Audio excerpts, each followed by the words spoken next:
5 साल पहले पीवी सिंधु ने रियो ओलंपिक में इतिहास रच दिया था।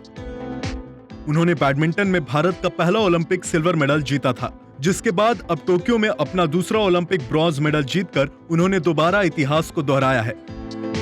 सेमीफाइनल में भले ही सिंधु हार गई हों, लेकिन उनकी मेडल की उम्मीदें बाकी थी और उनका ये अधूरा सपना पूरा हो गया।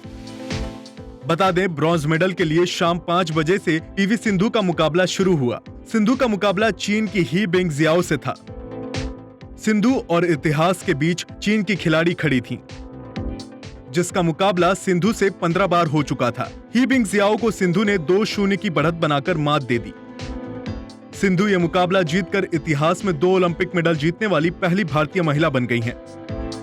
शायद आपको याद ही हो कि पीएम मोदी ने टोक्यो ओलंपिक जाने से पहले खिलाड़ियों से बातचीत की थी। इस दौरान उन्होंने भारतीय महिला बैडमिंटन खिलाड़ी पीवी सिंधु से वार्ता करते हुए उनसे एक अनोखा वादा किया था। उन्होंने पीवी से कहा था कि अगर आप ओलंपिक में सफल होकर आएंगी तो मैं आपके साथ आइसक्रीम खाऊंगा। मोदी ने आखिर पीवी सिंधु के साथ आइसक्रीम खाने का वादा क्यों किया था? तो इसका जवाब एक किस्से के जरिए पता चलता है। ये बात रियो ओलंपिक 2016 की है, जब पीवी सिंधु रियो ओलंपिक खेलने गई थी। उसी वक्त कोच पुलेला गोपीचंद ने उनसे मोबाइल छीन लिया था और उनके आइसक्रीम खाने पर भी रोक लगा दी थी।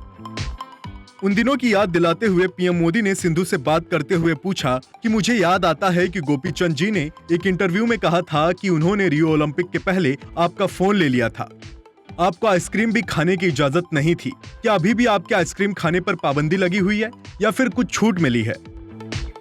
इसके आगे पीएम मोदी ने जो कहा वो सुनकर पीवी सिंधु और उनके माता पिता दोनों खिलखिलाते हुए हंसने लगे। पीएम ने सिंधु से वादा किया कि सफलता के बाद आपसे मिलना होगा ही और मैं आपके साथ आइसक्रीम भी खाऊंगा। बता दें, सिंधु इकलौती ऐसी भारतीय खिलाड़ी हैं जो बैडमिंटन में वर्ल्ड चैंपियन भी रह चुकी हैं और साथ ही ओलंपिक का सिल्वर मेडल जीत चुकी हैं।